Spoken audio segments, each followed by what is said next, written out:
This is Pet Life Radio. Let's talk pets.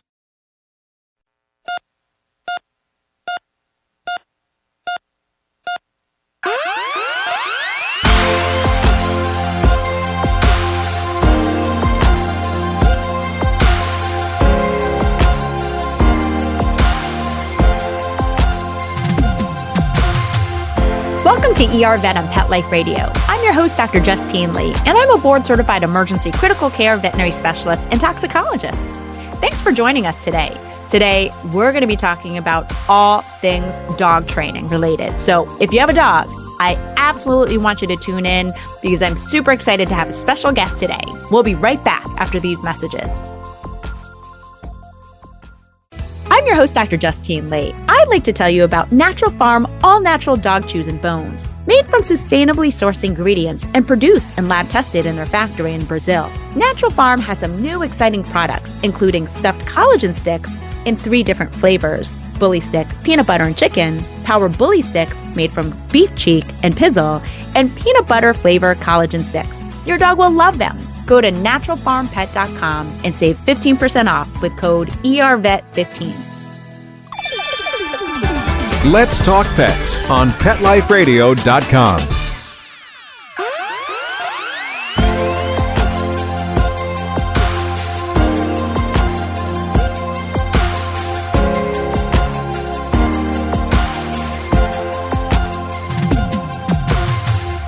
Welcome back to ER Vet on Pet Life Radio. Today, I'm really excited to speak with the Executive Director, Bradley Phifer, of the Certification Council for Professional Dog Trainers, which is often abbreviated as CCPDT.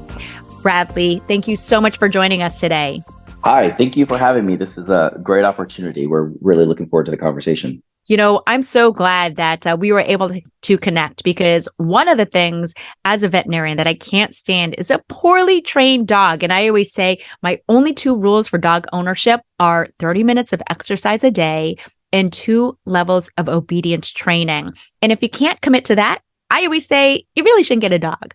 And this is especially important after COVID, when everything was shut down.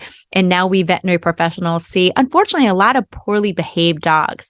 So before we begin, if you don't mind just giving us a little bit of background about who you are, what you do, and what exactly CCPDT is, that'd be super helpful. Sure.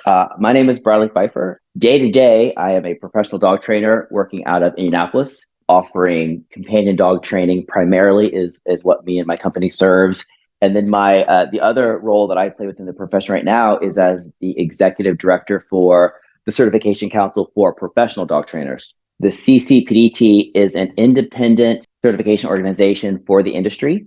We have 5,400 certificates worldwide. The bulk of those trainers or dog behavior consultants are located in North America. The United States being our primary market of trainers. And what we offer is an independent credential that is not connected with any sort of education program or completion of like a certificate course. Now, being that ER Vet is mostly dog and cat owners that are listening, I wanted to ask you, what's the one thing that you want both veterinarians and pet owners to know about dog trainers and the dog training community? One of the things I always say to my clients is it takes a village. Right? The dog's owners need their veterinary team, they need their training team, they need their grooming team. It takes a village to raise a dog, and owners need the support of trainers to learn how to teach their dog to behave in public and teach their dog how to fit into their life. And we can also be an intricate part of making sure the dog is comfortable with the examination process, the veterinary process. And so I think it's important for veterinarians and dog trainers to work together as part of the dog's caretaking team. But I really do think it takes all of us. About kids. It takes a village because it's really hard. So I'm so glad you brought that up. Whether or not it's a 2-legged or a 4-legged kid, it really does take a village. Now, a couple things I oftentimes get yelled at by my pediatrician is I often correlate human raising my 6-year-old with dog training. So that may just be the dog lover and the veterinary professional in me, but there's so many correlations.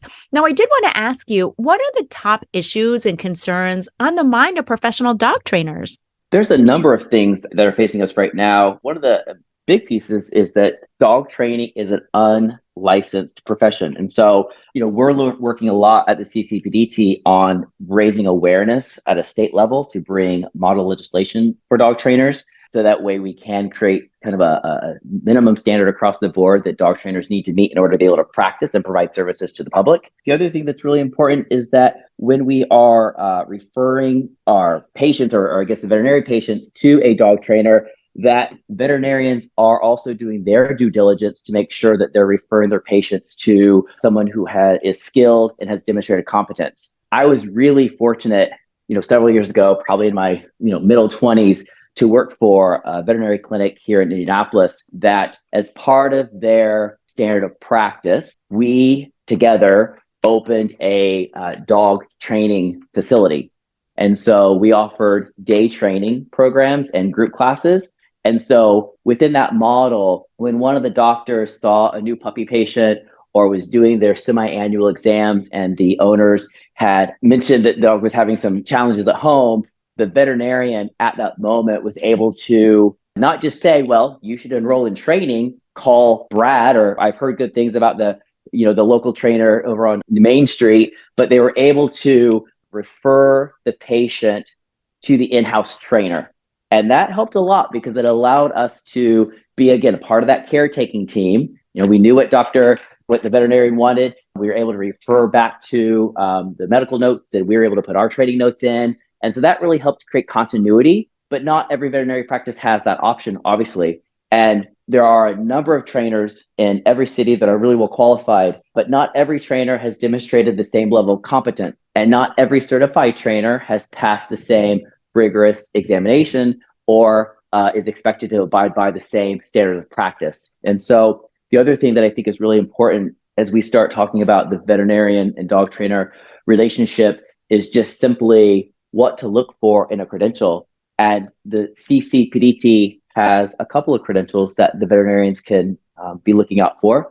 And that is the Certified Professional Dog Trainer Knowledge Assessed and the Certified Professional Dog Trainer Knowledge and Skills Assessed. And those credentials can give the veterinarian team peace of mind that the person has passed a knowledge-based examination, that has demonstrated competence in the field, they are maintaining their education through continuing education, and they're being held accountable to the standards of practice and code of ethics. So I think that's one piece of the puzzle. And then from there, making sure that the veterinarian team is taking the opportunity to meet the trainer, ask questions about their style of training, their skill set, their experience, maybe even sitting on some classes or getting some client referrals, just to make sure that we are making sound decisions when we're passing your patients off into the training world. Oh, good to know. You're so right in that when people ask me, oh, where do I find a dog trainer? Or I see this on, Facebook groups where people are looking for advice. It's often very hard to know what distinguishes a dog trainer that's certified versus one that's not, one that's had appropriate training. My general guideline is when I see a trainer that uses negative reinforcement, like they're hitting the dog, they're using shock collars or using choke chains, I automatically avoid those. I will say as a veterinarian, I'm more biased towards those that use positive reinforcement and those that use things like gentle leaders or things like that. So really important that we know that. Now, I'm going to ask you the same thing. When do you have red flags in terms of like, I must absolutely avoid this dog trainer? Are there certain red flags that you avoid?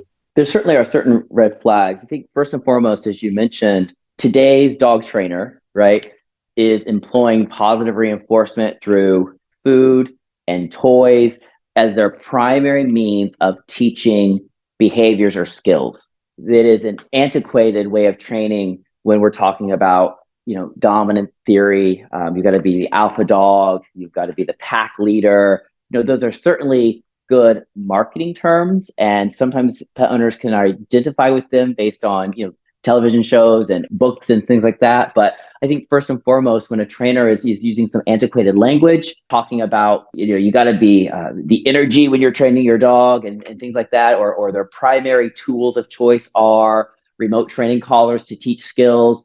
Those are red flags that we want to stick away from, especially when you're looking at puppy training classes or basic obedience classes for companion dogs. I mean, we know that every dog benefits from positive reinforcement-based training strategies. So, any age? Like, again, I mentioned when people first get that dog, I always say, I want them to have at least 2 levels of puppy obedience. And I know the first time I had my first adult dog, when I actually went through it myself in Ithaca, New York, I found it so helpful on how to train a dog. So it's oftentimes training you, the human, also. Most dog training is more about the human education, learning how to handle your dog, learning how to teach your dog new skills, learning how to manage your dog's environment so that they're not rehearsing undesired behavior patterns that can then get out of hand, for sure. The dogs do what dogs do. And most of the time they learn quickly through, behavior patterns, social interaction, the use of positive reinforcement. We as humans need to learn how to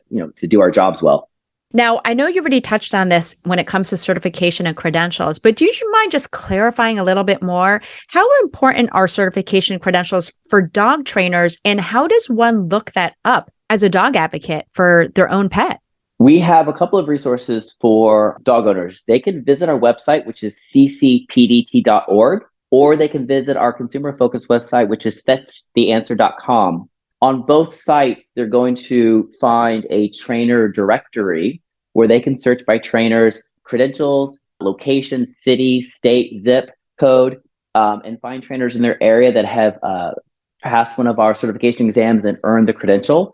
The Fetch the Answer website also has additional information related to dog ownership. So there's blog articles, there's some videos, there are some information sheets on, to just kind of triage problems, how to crate train your puppy, for instance, how to teach your dog to come when called as an interim step until they can connect with a trainer. I think the credential, it's important because it's about accountability. When there's no licensing requirements for dog trainers, as there are in veterinary medicine or even within the veterinary technician community, anyone can identify as a dog trainer and read a book or take an online class and then begin offering services to the public. So there are, to be fair, a number of really well-qualified, skilled dog trainers in America that are not certified. They've elected not to gain an independent certification. They might be a member of a trade organization, but they haven't gotten certification. I think the important piece about certification, especially when we're looking at who do we refer to, I think it's 2 pieces. One, it's important that we as professionals have demonstrated competence in our field before we are then educating the public. And then the other piece is the accountability piece. While we as the CCPDT can't make someone, we have no legal enforceability to prevent someone from training dogs, if one of our certificates is found to have violated the standards of practice and code of ethics, then we have the opportunity to come in and provide them with more education, put in some sort of sanctions to make sure that they are beginning to follow best practices. So I think that accountability piece is really important when people are making decisions on who to refer to. Thank you so much. Fantastic information. And again, we really want to make sure that we're doing our due diligence when it comes to finding the right dog trainer, because we want to make sure we're setting up our canine family member up for success. We'll be right back with Bradley right after these messages.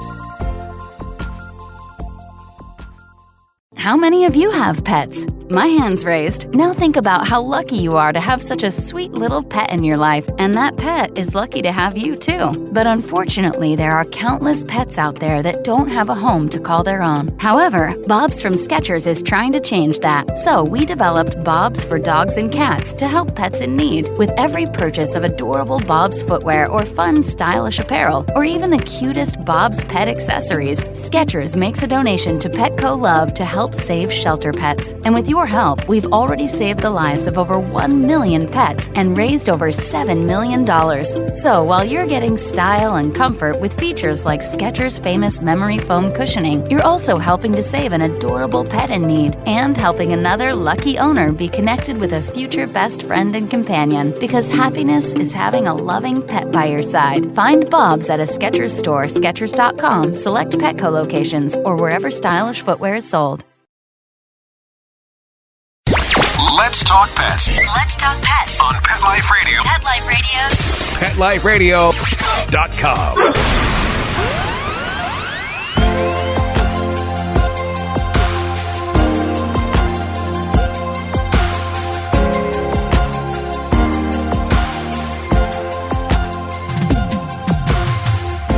Welcome back to ER Vet on Pet Life Radio. We're super excited to be able to speak with Bradley Phifer, and we've been talking about all things dog training. We've been talking about the importance of making sure your newly adopted or your newly purchased dog undergoes dog obedience lessons, and more importantly, how to find the right certification to make sure that your dog is being appropriately trained. Now, what are the top scenarios that a veterinarian should think about when it comes to referring their dog owners or their dog clients to a dog trainer versus a veterinary behaviorist? We've had veterinary behaviorists on our show before on ER Vet. And what's the difference? When do you go to a dog trainer versus a veterinary behaviorist? In my opinion, the average patient coming to the vet clinic is going to benefit from visiting a dog trainer or even maybe a dog behavior consultant. The CCPDT has a dog behavior consultant certification as well. It's the CBCCKA, which stands for Certified Canine Behavior Consultant. And the difference there is dog trainers are really focused on skills and behaviors, house training, crate training, come when called, go to bed and stay, maybe, parlor tricks. It's skill-based training. Behavior consultants start focusing more on fears, phobias, maybe aggressive behavior, reactivity on leash, for instance. So I think the average patient is going to, especially if we're talking, their puppies or their adolescent dogs, they're going to benefit from visiting with a dog trainer or a dog behavior consultant.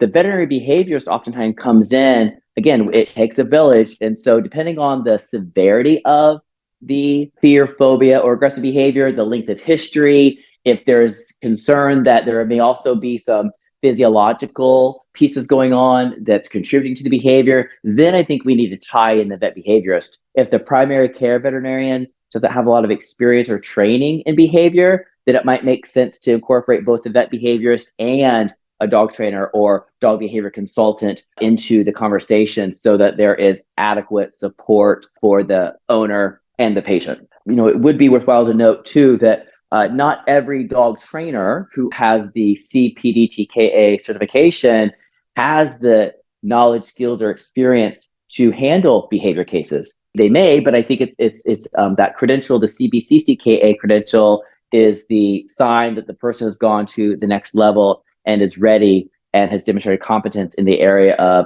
behavior problems. And so we want to make sure that before a veterinarian refers to a behavior case, for instance, to a trainer, that they have done some due diligence and done an interview to make sure that the person they're referring to has experience in the problem. Well, thank you so much. Now, knowing that, how do you think the roles of vet and trainer intersect? And how are they different or the same? Dog trainers can help young dogs avoid veterinary problems, right? We can teach them not to chew on things they're not supposed to chew on. We can teach owners how to interrupt and redirect unwanted behavior. We certainly don't have medical degrees, though. We need the veterinary team to, help support the medical side of it, make sure the dogs are receiving appropriate vaccines so they can come to training or dog daycare. We need to make sure that we're there to support the veterinary team on making sure the dog is resilient and comfortable for routine handling and examination appointments. So I think it's like we said earlier, where it takes a village, and we need to make sure that we're working together so that the patient and the owners are supported and the dog is learning to be well-mannered and comfortable at the vet clinic, in public, at home. And one of the things that I found when I worked at the veterinary practice is that over time, we really changed the culture of our veterinary practice by having our veterinarians work more directly with dog trainers and incorporating dog training into the regular, routine care appointments. It changed the culture of the dogs that we were seeing. I just wanted to reiterate how important you and your organization and dog trainers are out there. It is something where in the veterinary ER, in general practice, if you're going in for vaccines, veterinarians have to talk about so many things, from diet to environment to crate training to puppy obedience training to preventative care to heartworm disease. And, it's so much to cover in a 20-minute period. And that's why it's so important that you find appropriate resources. And that's why it's so important that your dog, regardless of age, because you can teach an old dog new tricks, that when you get that new dog, that you enroll in that appropriate. Again, I'm a huge advocate of 2 semesters of puppy obedience or doggy obedience. Really important, because many people, like when I go to friends' houses where they have a dog that's never been to puppy obedience, they're poorly behaved. They're jumping up on you, they're barking. And if you're frustrated with your dog's behavior, it's never too late. As veterinarians, as veterinary technicians, as dog trainers, I always feel like we have a higher level of expectations of how we expect a dog to behave. We expect a dog to not pull on a leash and, when you're coming into the house carrying groceries, not trip you down the stairs because they're jumping on you, but to know, at least for me, and I would love to hear your opinion on this, on just a few basic commands. To me, it's sit, stay, down, leave it, off. That's it. That's all I want. I don't want any dogs to know how to shake hands or roll. Those are, things that teach your dog to paw. They are elective fun things, but it's more important to have those basics. Bradley, weigh in here. I agree completely. I think we don't need the average dog, the average owner don't need a vocabulary of 25 commands. It's the practical everyday things. Sit, come, walk on leash, stay in place. We're always focusing on what do we want you to do. So if you're about to jump on someone, we ask you to sit. If you're walking towards conflict or a problem, come back to me, right? If I'm sitting here talking to my neighbor, sit and stay. So we can have a lot of really practical skills in just three or four commands. And I also want to just take the opportunity, one of the things that we had done in the past at the veterinary practice I worked for to just kind of carry on with your comment was we used to offer puppy and kitten appointments. So they came in for their puppy vaccine appointments, and we're talking about all the stuff we're talking about. Your next vaccine appointment, let's get your fecal parasite check done. Here's when we need to start heartworm treatment. Like you said, there's a lot to pack in that 20-minute appointment. And most owners, they're certainly worried about that kind of stuff. That's why they're there. They know they need to do it, but they're also like, how do we get him to stop nipping at our kids? And why is he barking his crate? And how do we do this? And so we also had, in addition to the regular wellness exam appointments, we had puppy and even kitten appointments where owners signed up. They were 20 or 30-minute appointments, and each appointment had a subject. So we talked about crate training, house training, and puppy nipping. We did some sits and downs in the clinic. So not only were the owners getting support within the practice and creating a relationship with the trainer that the veterinarian had referred them to, but it created that whole symbiotic relationship. And it really just continued the care past the medical piece of it. And it got the dogs in there for things other than vaccines and being handled by strangers. So that was also, I think it helped the positive association, the conditioning process. Wonderful. I just want to reiterate again, thank you so much. So important. Dog trainers play such a vital role. And if you don't believe me, just look at what COVID has done to what we call pandemic puppies. They're poorly behaved. They're poorly socialized. They don't know how to walk on a leash. So important that you take the time to make sure your dog is appropriately trained, because I promise you, not only will it make your life better, but it'll improve your bond that you have to your dog. Bradley, thank you so much. Fantastic information, and really appreciate you joining us for today's ER Vet Show. Thanks for having me. This was great. Well, that brings us to the end of today's show. Find me at drjustinelee.com, on Facebook or Instagram at Dr. Justine Lee, or email me your pet questions at drjustine@petliferadio.com. Don't forget, you can also find Bradley and his organization, the Certification Council for Professional Dog Trainers, or CCPDT, online too. With that, we're out of time, and we want to thank our guests and Mark Winter, our producer, for making this show possible. See you at the next episode. Let's Talk Pets, every week on demand, only on PetLifeRadio.com.